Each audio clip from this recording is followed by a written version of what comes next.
സ്വയം. നമ്മൾ ഇന്നലെ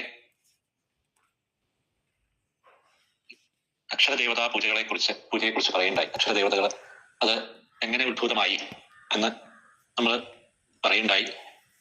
അത് എത്ര പറഞ്ഞാലും തീരാത്തൊരു വിഷയവുമാണ്. കാരണം പരാശക്തി, ആ പരാശക്തി എപ്പോൾ അപര എന്ന തത്വത്തിലേക്ക് മാറിയോ, പര അപര ഒന്നിന്റെ തന്നെ വിമർശരൂപം. അപ്പോ ആ പര എന്നുള്ളത് അപര എന്ന തത്വത്തിലേക്ക് മാറിയപ്പോൾ അവിടെ ആദ്യം, ഇന്നലെ നമ്മൾ പറഞ്ഞ പോലെ, ആദ്യം ആ ബ്രഹ്മം ആയിരിക്കുന്ന ശക്തിക്ക് അത് നിഷ്കളമാണ്, നിർഗുണമാണ്. അതിന് സ്വയം ഒരു ബോധം വന്നു. അഹം ബഹുസ്യാം, മേ ഐ ബി മെനി. അങ്ങനെ ആ പര എന്ന ശക്തി അപര എന്ന ശക്തിയിലേക്ക് ഭേദമായി.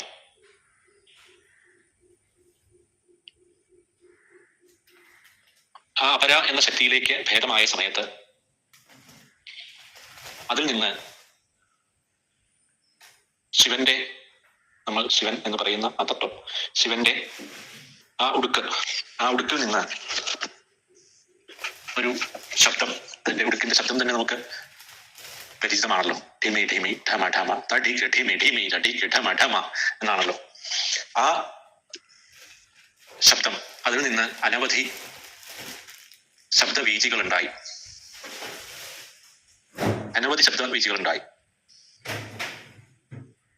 ആ ശബ്ദത്തെയെല്ലാം ആദ്യകാലത്ത്, അതായത് കൃതയുഗം പോലെയുള്ള യുഗം ഉള്ള കാലത്ത് മഹർഷീശ്വരന്മാർക്ക് ധ്യാനമാണ് പ്രത്യേകമായിട്ടുണ്ടായിരുന്നത്.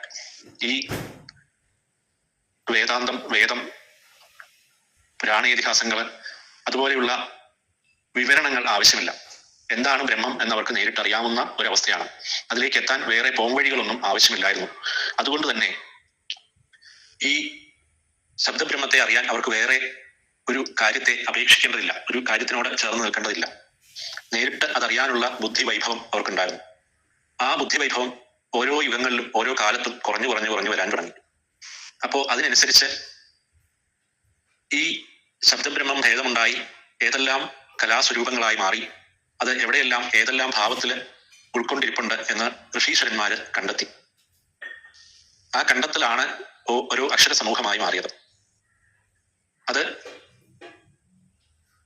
ഓരോ ഭാഗത്തായിട്ട് ആ അക്ഷരങ്ങൾ വന്ന് അതിൽ നിന്ന് സൃഷ്ടിസ്ഥിതി ലയങ്ങൾ ഉണ്ടായി.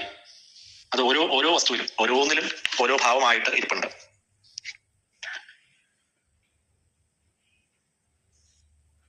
അതില്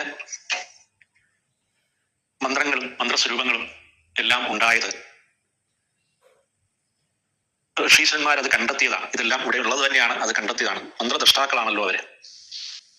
തമിഴിലെ സിദ്ധ കൊങ്കണവർ പറയുന്ന പോലെ, ഊമേ എഴുത്തേ ഉടലാച്ചും മറ്റും ഓമന്റെ എഴുത്തേ ഉയിരാച്ച് ആമിന്തെഴുത്തേ അറിந்துകൊണ്ട് വിളയാടി കുമ്മിയടിയുങ്കൾ ജഗം പടത്തേതും അഞ്ചെഴുത്താം പിന്നും ജീവൻ പടയിത്തതും അഞ്ചെഴുത്താം പുക മുടിന്തത് അഞ്ചെഴുത്താം പിന്നും ഉത്പന്നമാനന്ദം അഞ്ചെഴുത്താം.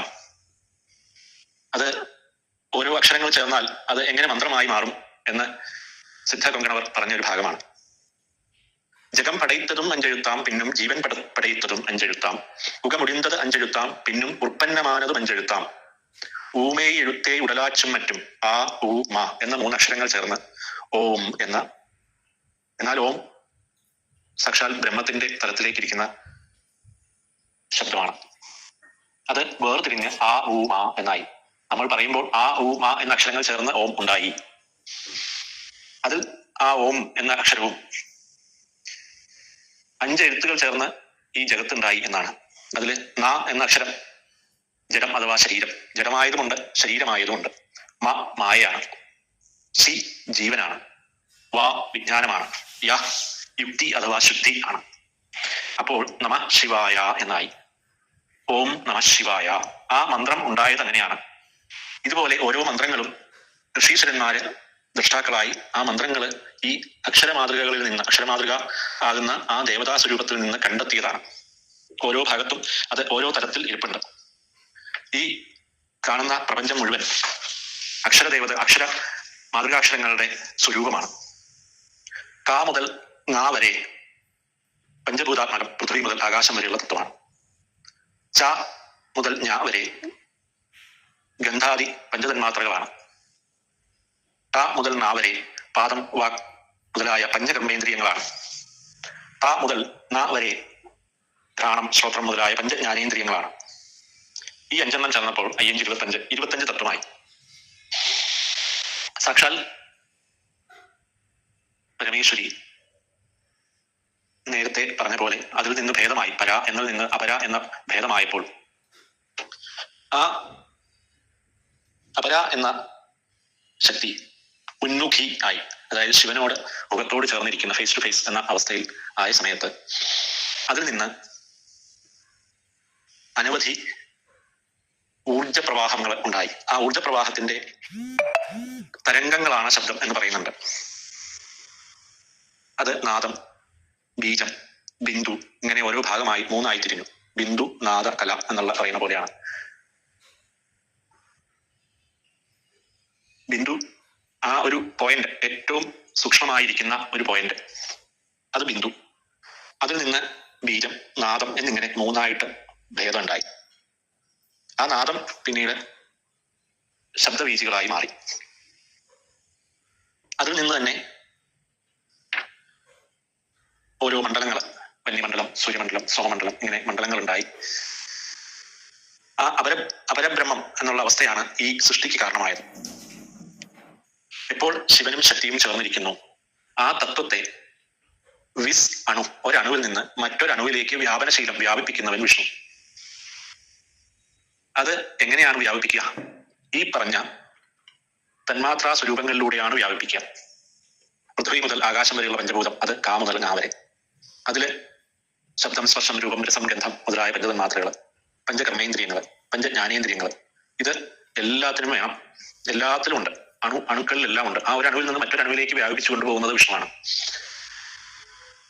അതിനും മേലേക്ക് പോകുമ്പോൾ മനസ്സ്, അഹങ്കാരം, ബുദ്ധി, പ്രകൃതി, പുരുഷൻ, അത് പ മുതൽ മാ വരെയുള്ള അക്ഷരങ്ങളാണ്. രാഗം, വിദ്യ, കല, മായാ തത്വത്തിലേക്ക് എത്തുന്നത് ഈ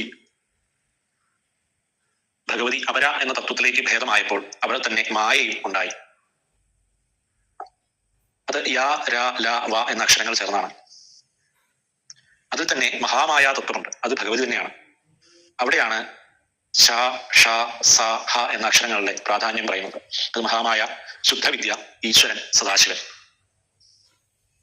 അത് കഴിഞ്ഞാൽ ക്ഷ എന്ന അക്ഷരം, അത് സാക്ഷാൽ പരമേശ്വരി ശക്തി സ്വരൂപമാണ്. സ്വരവർഗം മുഴുവനായും ശിവനാണ് എന്ന് പറയുന്നുണ്ട്. അത് അധ്യാസ്ഥിതയെ സർവേശ്വര ബിന്ദുവസാനക എന്നാണ്. ശിവൻ സ്വരവർഗം മുഴുവനായി സ്ഥിതി ചെയ്യുന്നു. ഇങ്ങനെ അക്ഷരങ്ങളുടെ ഓരോ വിന്യാസമുണ്ടായി. ഇതെല്ലാം പ്രപഞ്ചത്തില് ഓരോ ഭാവത്തില് ഇരുന്ന്